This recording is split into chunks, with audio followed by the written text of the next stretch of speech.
The goal of this tutorial is to show how to compare experimental conditions using RAVE's Power Explorer module. We use the data included with the default RAVE installation so you can easily follow along. So first let's launch RAVE. I'm using RStudio, but if you install the desktop shortcut icon, you can double click on that. Once your browser has connected back to the RAVE server, we need to make sure that we're loading the appropriate subject. So the project is demo, and the subject is demo subject. And the critical part for data loading is getting the epoch table selected correctly. So fortunately for the demo data, there's only one epoch table, so we can just choose that. What the epoch table does is it specifies the event times in the for each block of data that's been recorded, and RAVE uses this information to slice the data into individual trials. So once we've defined the 0 time for each trial, here the onset of a speech sound, this is a speech perception experiment, we then need to specify how much data to select before and after the auditory onset. So for these relatively short videos, 1.5 seconds before the video will capture both the start of the clip and the intertrial interval. So that's plenty of time. And 2 seconds is also plenty of time for the signal to go up and then return back to baseline. But the exact values here will, of course, depend on your experimental conditions. Next, we choose the reference table. There's a default reference included with the demo data that's just a common average reference, so let's just choose that. And next, the electrodes. So we're going to select all of the electrodes. We can spin the surface viewer to show the left hemisphere. And we can see that there's 5 electrodes that are already selected for us. And these are all of the electrodes that are available with this subject. So even if you were to change this to like 1 to 1,000, you wouldn't get any more electrodes. Let's go ahead and load the data. So now RAVE has checked your directory structure, make sure that the information is in place, and now we have to choose our module. So we're going to be looking at the Power Explorer module, which is in the set of Condition Explorer modules. It's going to ask us if we want to load the data. So yes, and this module requires the power data, so we'll load that. Different modules will have different data loading requirements. Once the data are loaded, it populates the module UI, and I like to click the Modules button to give us a little bit more space to work with. So the first thing we need to do is distinguish between the 2 ways that RAVE thinks about electrodes. So in this module, there's the idea of currently loaded electrodes. So here, that's electrodes 13 through 16 and 24. But we might want to graph only a subset of the loaded electrodes. And that's what's going on here with these selecting electrodes. This is which electrodes are going to be graphed. But when we do analyses, it's going to use all of the currently loaded electrodes. And we can select electrodes for further inspection using either a category approach or just directly using the electrode numbers. And these fields are linked so that if you change one, it will change the other one. These electrode categories are read in from the electrode CSV metadata file. So all of the columns in that CSV file are available as choices here.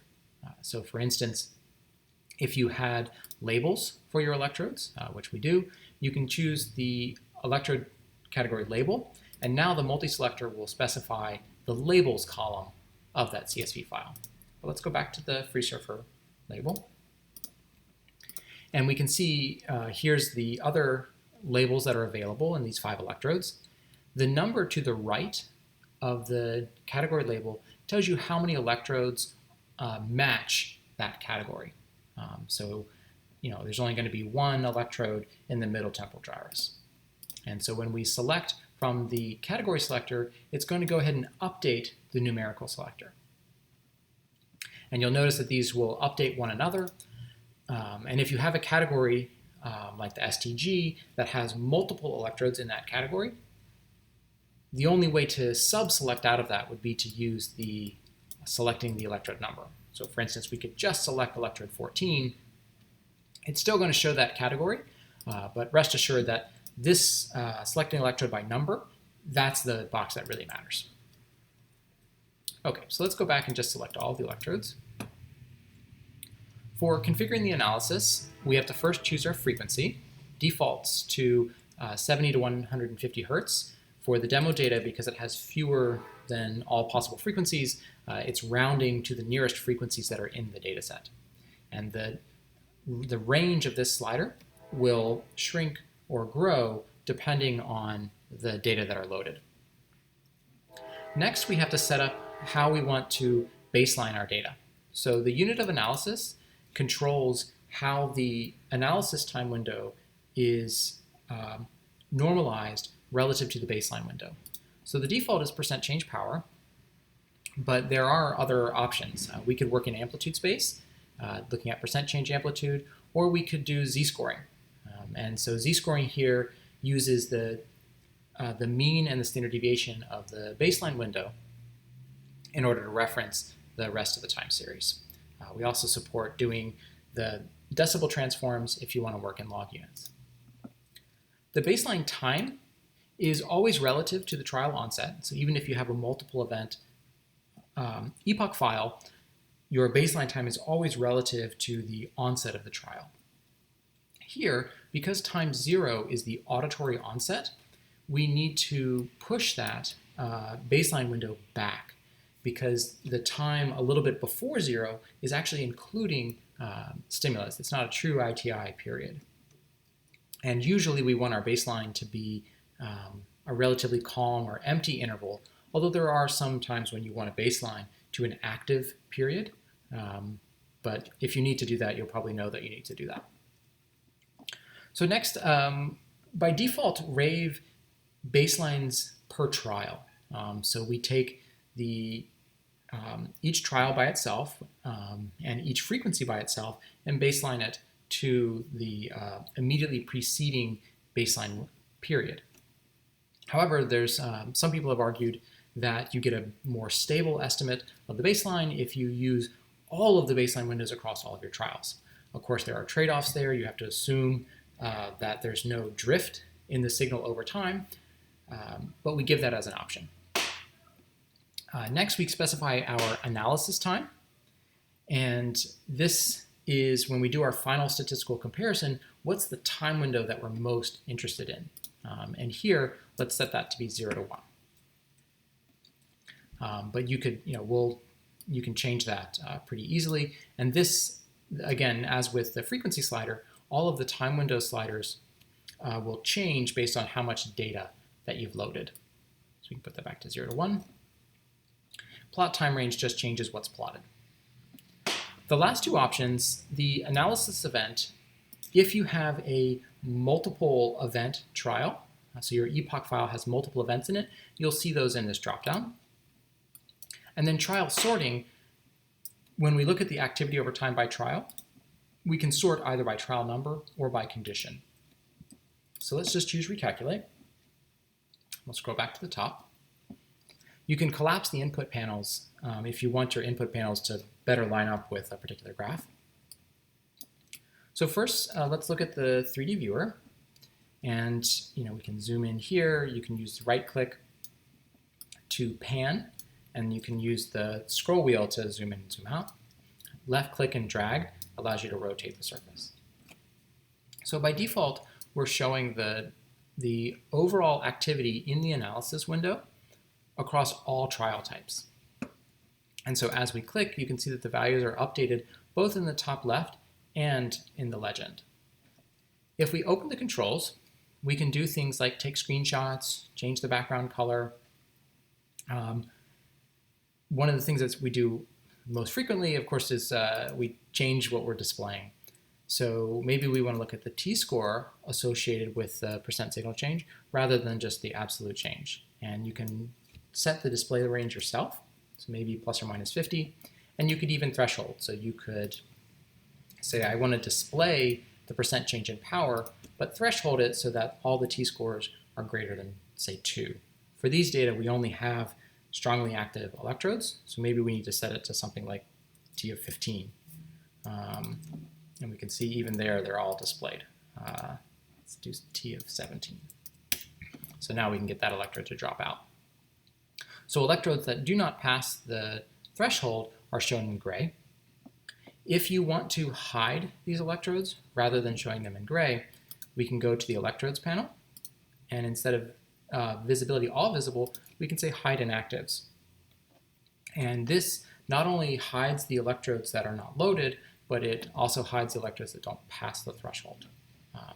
If we change the threshold, just maybe set that to 0, the hide inactives now shows this electrode because it passes the threshold, but the rest of the electrodes that have no data remain hidden. And this is helpful, especially for screenshots, because I can just show the electrodes that I'm currently interested in. Scroll back up, take a screenshot, and that's pretty nice. You could take this PDF and put it in a PowerPoint or an Illustrator file to show, this is electrode 15 amidst the rest of the demo subject's data. So let's go down and see the other graphs. First, we have the per electrode statistical tests. This is the same data that's in the surface viewer, but now we just plot all the electrodes on the x-axis and the individual values on the y-axis. Next, we have the activity over time by electrode. This is helpful for comparing the onset times across different electrodes. If you're using a single window of analysis, then you need to make sure that all the electrodes that you're including in your analysis have similar response profiles. And that seems to be the case here. Electrode 14 is certainly the strongest electrode. That's kind of dominating the range of the plots here. By default, RAVE sets the range of the plots to be the 99th percentile. You can change that by going to the Configure Plots panel. And instead of setting it to 99, you could set it to 100. So then it'll go to the full data range, or you could pick a particular value. So we can turn off percentile range and maybe do 100 or maybe do 200 is fine. Changing this value will allow you to emphasize or de-emphasize various aspects of the data. So let's go ahead and set it back to percentile. 99 is fine. The spectrogram allows us to see the data collapsed across electrodes. So here, this is the average of electrodes 13 through 16, and also, again, averaged over all the trials. And this is helpful to see if our analysis window is capturing the real thrust of the data, both in terms of time and in frequency. So we can see here that the majority of the response seems to be over by about 500 milliseconds, which matches what we know about these stimuli. That is that the speech tokens themselves tend to be very short, about 500 or 600 milliseconds long. The next plot is the by trial plot. This is now showing each individual trial as a row. If you have a lot of trials, you can make this plot bigger by clicking and dragging on the bottom right of the plot and then choosing the refresh icon. This allows us to see individual trials and look for things like drift over time, or maybe there's a spot in the middle where there's a lot of, or maybe a lack of responding, indicating that maybe something went wrong in the middle of the task. We go back up to the how should trials be sorted option. This allows us to set by condition and start to approach this idea of how are these electrodes responding across the different conditions. And we can see pretty clearly that this group of electrodes on average prefers auditory signals to visual signals. All of the stimuli that have an auditory component, so they have this either _A or _AV, show a pretty robust response, whereas when the participant is watching a silent video, all of these videos that just have _V, the response is pretty weak. We'll minimize that. The last two graphs show us just a nice time course. Here, the shaded region is the standard error of the mean across electrodes. This n = 5 is letting us know the number of electrodes. Finally, the windowed average plot is giving us 1 point per trial, now averaged over electrodes. This is most useful for seeing individual trials that are potentially outliers. And this plot now is also really doing massive averaging. We're averaging over electrode, we're averaging over frequency, and we're averaging over time. But by looking at individual trials, you can notice that the cursor is turned to a little crosshair as you go into this plot, and you can click on the points and it will tell you the label, so what's the condition label, the value, and the trial number. And sometimes this can be helpful because individual points will be sort of obvious outliers. Sometimes they're 10 or 11 standard deviations away from the rest of the data.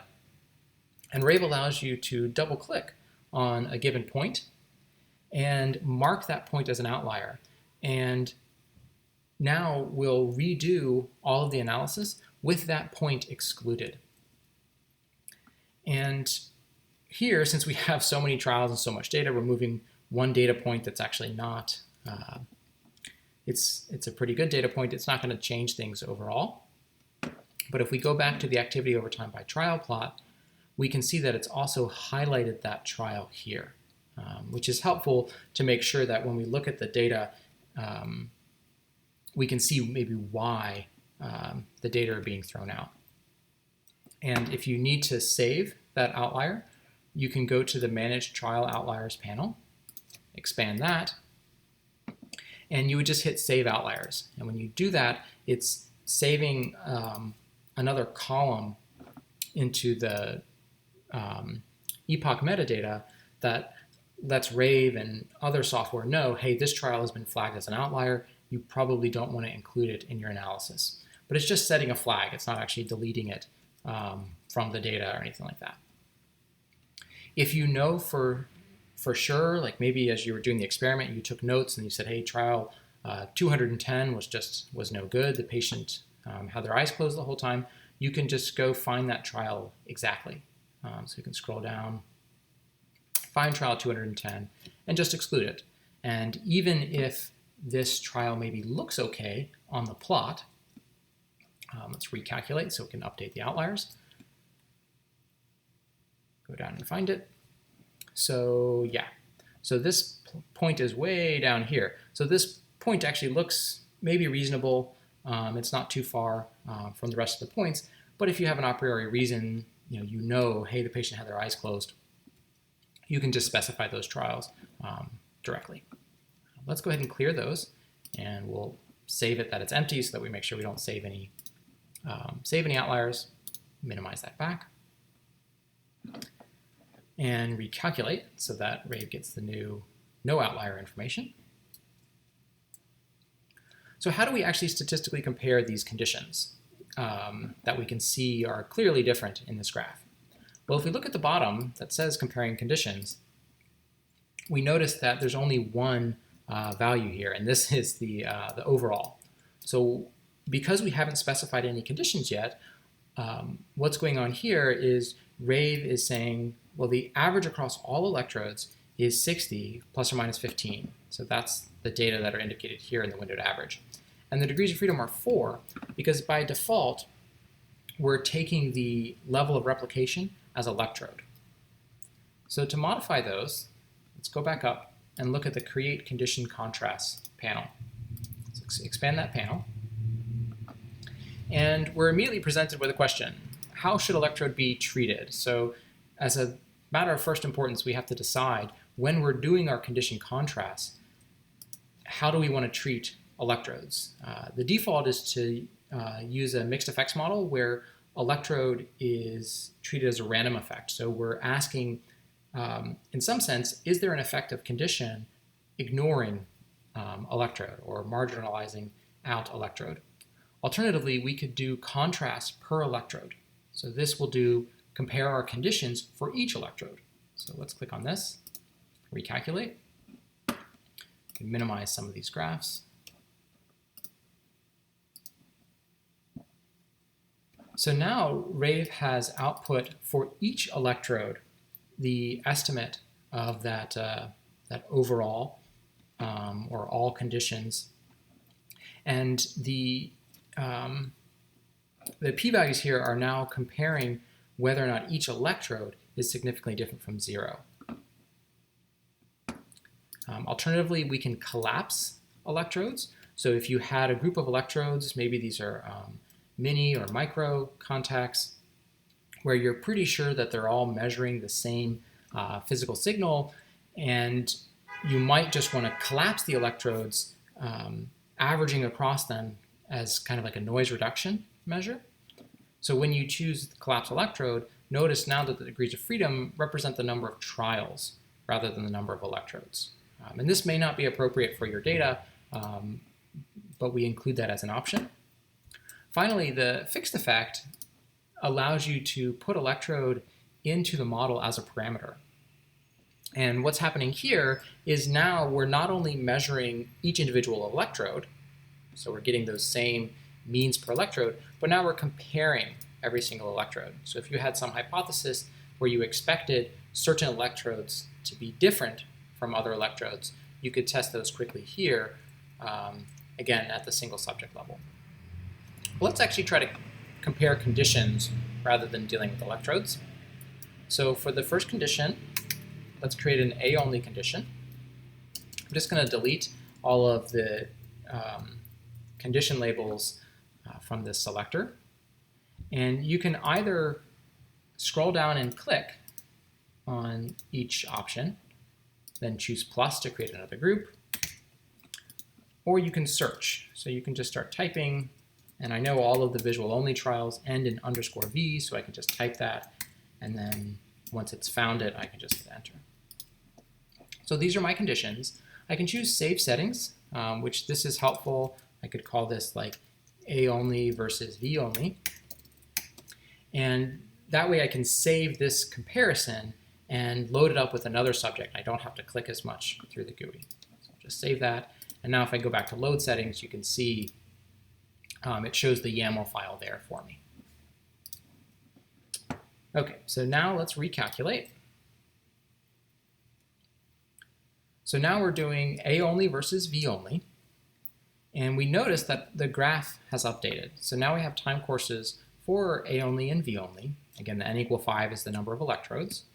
And we have the by trial plot also showing A only and V only, where now here the n = 64 is the number of trials in each condition. If we expand the other panels, we can see that those graphs have also updated to be separated by group. Similarly with the spectrograms, you can see that in general there's a greater response for A only than for V only, and our time window and frequency range seems to be capturing the data pretty well. Looking at the data by trial, because we're still sorting by condition, RAVE is still splitting the data into the different trial names. We can sort back by trial number if you just want to sort the data that way. And then now at the bottom, because electrode is still being treated as a fixed effect, we can see that we're getting probably too much output. So let's switch this back. First, we'll do electrode as a random intercept. So this is now giving us the mean estimates for the auditory only and visual only conditions, and then also an estimate of their difference. And here, the degrees of freedom, again, are going to be related to the number of electrodes in the main condition, but then because this is a repeated measures, the degrees of freedom here are now related to the product of the number of electrodes and the number of trials. So that's why we get this much larger degrees of freedom here for the comparison as opposed to the just testing the overall mean. Similarly as before, when we're looking at the overall condition effect, you might want the contrast per electrode. Now we're given the quite exhaustive information, again, mean estimates for every electrode in each condition, and then for every single electrode, we're comparing A only versus V only. And this would work, of course, if you created a third group. So we could look at the response to audio-visual. for all 4 of these words. I'm ignoring this press AV trial because that's a catch trial. So we can just ignore that. Choose recalculate. And now with a third condition, we see that that's drawn on the graph. We get another scatter plot here. And we get lots and lots and lots of output. But again, now for each electrode, so here highlighted for electrode 13, we have the 3 possible comparisons. And by choosing your contrast carefully, you can do things like control your false positive rate. So if you include electrode as a fixed effect, then you have to, you're going to have a much higher correction factor because you're doing many, many more comparisons. Or if you just want to treat electrode as a random intercept and just say across all of these electrodes, what are my comparisons? Then this is much easier to interpret. The last thing we want to see is that all of these comparisons that we've done can also be shown on the 3D viewer. So if we go back up to the surface viewer, under display data, you can see that there's many, many more options now to display. So we have all of the means, the t-scores, and the p-values for each one of the comparisons. The topmost comparison, this is now an omnibus test. So that will be a little bit different than the overall conditions, but this is now an omnibus test just on the selected trials. So for instance, we can look at the t-score for visual only versus audio-visual. We can set our display range to maybe be plus or minus 10. And what's interesting is we see 3 electrodes that are blue. So these electrodes have a stronger audio-visual response than visual only. That's why it's negative. But then this electrode maybe has the reverse. Maybe visual only is a little bit higher than AV.